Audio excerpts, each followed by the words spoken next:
यहाँ क्या दिया हुआ हमारे पास, भुजाओं का मान है।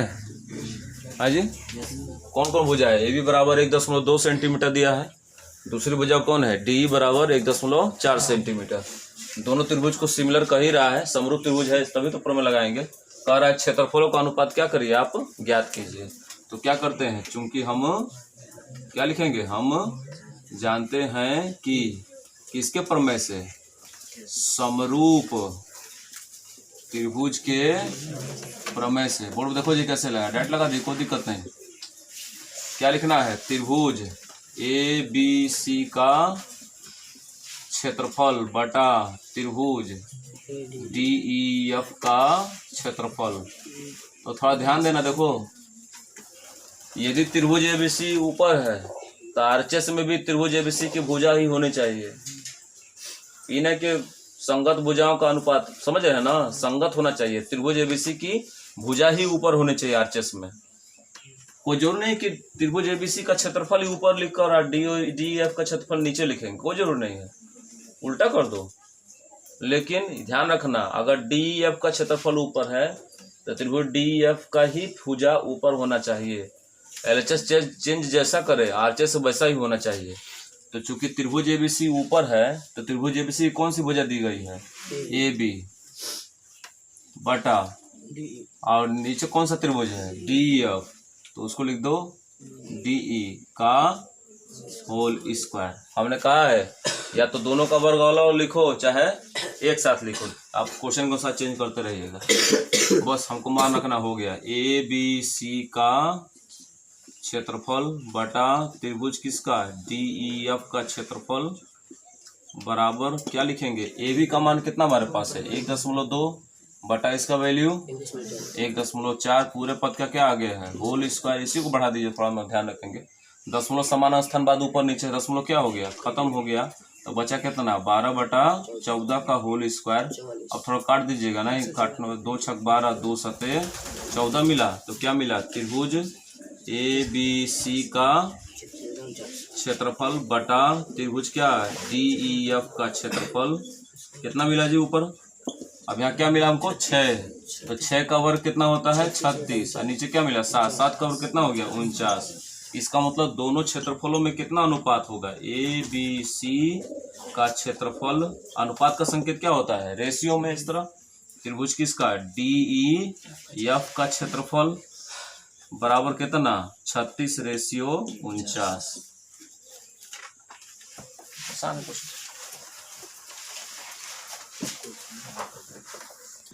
माध्यिकाओं का अनुपात ज्ञात कीजिए। दो समरूप त्रिभुज मान लेंगे, दोनों त्रिभुज क्या है, एक समरूप त्रिभुज है, त्रिभुज ए बी सी, और त्रिभुज पी क्यू आर क्या है, एक पी क्यू आर क्या एक समरूप त्रिभुज है। उसमें कह रहा है इनके क्षेत्रफलों का अनुपात। मान लेंगे कि पहले त्रिभुज का क्षेत्रफल कितना है 81 वर्ग सेंटीमीटर, वो किसका है, त्रिभुज एबीसी का है। और त्रिभुज पी क्यू आर का क्षेत्रफल कितना दिया 49 वर्ग सेंटीमीटर। तो कहता है ऊंचाइयों का अनुपात और माध्यिकाओं का अनुपात क्या होगा, आपस में क्या होगा, वो मतलब होगा नहीं, मतलब ज्ञात कीजिए। तो चूंकि दोनों का अनुपात क्या होगा, सेम टू सेम होगा। माध्यिकाओं और ऊंचाइयों का अनुपात क्या होगा, आपस में बराबर होगा, क्योंकि त्रिभुज क्या है, समरूप है। तो हम लोग क्या करेंगे, माध्यिकाओं का अनुपात निकालिए। सबसे बेहतर माध्यिकाओं का अनुपात निकालिए, चूंकि प्रश्नानुसार एक चीज दिया हुआ है क्या, कि त्रिभुज कौन ए बी सी और त्रिभुज पी क्यू आर क्या है, सिमिलर है, समरूप है।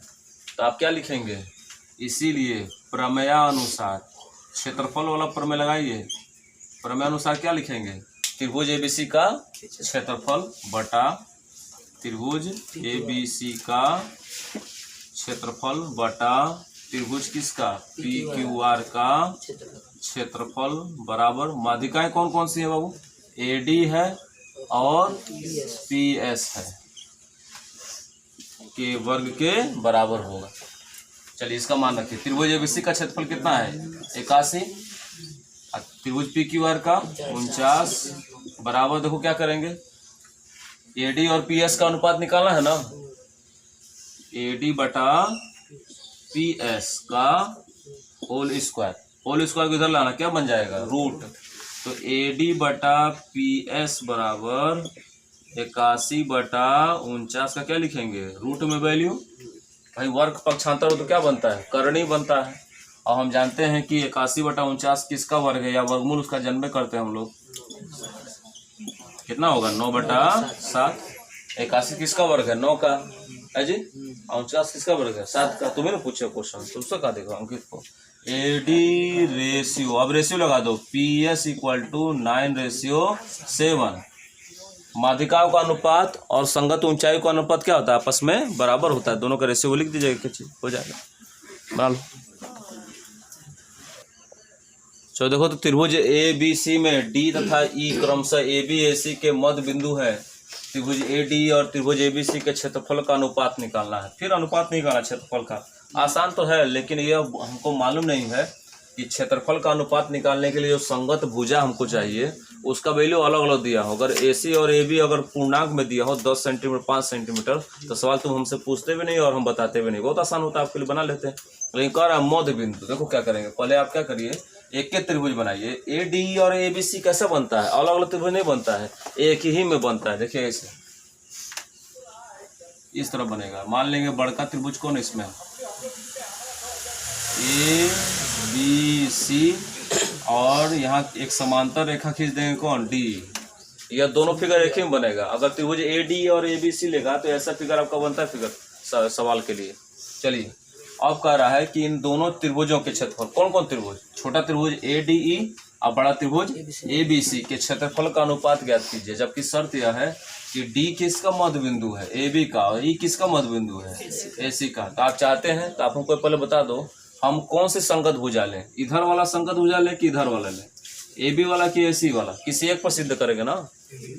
भले दोनों भुजा के मध्य बिंदु दिए गए हैं, लेकिन हम दोनों भुजा थोड़े लगाएंगे, हम किसी एक भुजा पर लगाएंगे।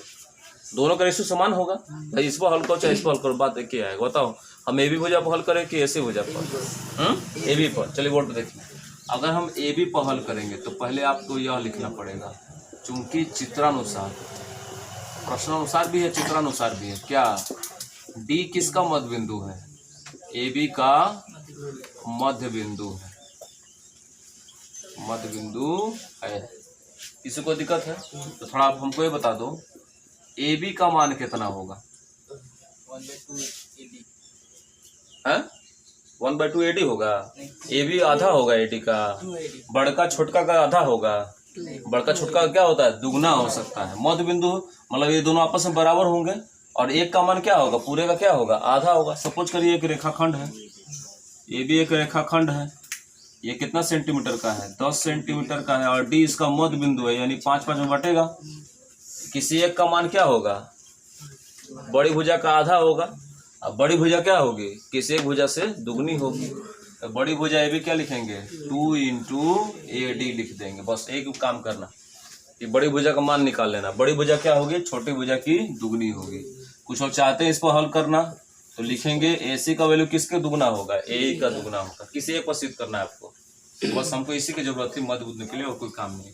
आप किसके अनुसार लगाएंगे, प्रमेयानुसार, कि त्रिभुज ADE का क्षेत्रफल बटा त्रिभुज किसका, ABC का क्षेत्रफल, उसकी संगत भुजाओं के वर्गों के, संगत भुजाओं के अनुपात के वर्ग के बराबर होता है। कौन कौन संगत भुजा मिलेगी, ADE की संगत भुजा कौन है, AD, और त्रिभुज ABC की संगत भुजा AB। छोटे त्रिभुज में संगत भुजा कौन ले लेंगे, AD, अब बड़े त्रिभुज में संगत भुजा कौन ले लेंगे, AB। इसी पता आपको सीधा करना है, का होल स्क्वायर, बस वो काम खत्म। त्रिभुज ADE का क्षेत्रफल बटा त्रिभुज किसका, ABC का क्षेत्रफल। एक चीज तुम याद कर, देखो कहीं कहीं ना ऐसे दे देगा, देखो AR ट्रायंगल ABC, तो AR मीन्स क्या होता है, अथवा एरिया होता है। कहीं कहीं का क्षेत्रफल नहीं बोलेगा, क्या लिखेगा, AR लिखेगा। क्या लिखेगा, AR। तो तुम लोग कहना इससे तो प्रमेय बताए नहीं किए थे हम, और वो इंग्लिश में कन्वर्ट कर देगा। अगर कहीं AR लिखा हो तो पढ़ लेना कि वो त्रिभुज का क्षेत्रफल लिखा हुआ है। AR को हिंदी में क्या बोलते हैं, क्षेत्रफल बोलते हैं। AR से एरिया होता है। देखो यहाँ शॉर्टकट लिख देगा, AD का मान कितना हमारे पास है, नहीं है, छोड़ दीजिए, AD का मान हमारे पास नहीं है। AB का मान हमारे पास है, AB का मान क्या लिखेंगे, 2 इंटू AD का आगे क्या है, होल स्क्वायर। लाभ यह हुआ कि AD से AD क्या हो गया, कट गया, तो 1/2 का वर्ग क्या मिलता है जी, ऊपर कितना बचा 1 और नीचे 2, अब पूरे पद का क्या है, होल स्क्वायर ना। तो ABC का क्षेत्रफल बराबर क्या मिला, 1/4। तो रेशियो में क्या लिखेंगे, रेशियो लिखते डायरेक्ट 1 क्या 4, LHS सुधार कम लिखो, क्या दिक्कत, ये बन गया।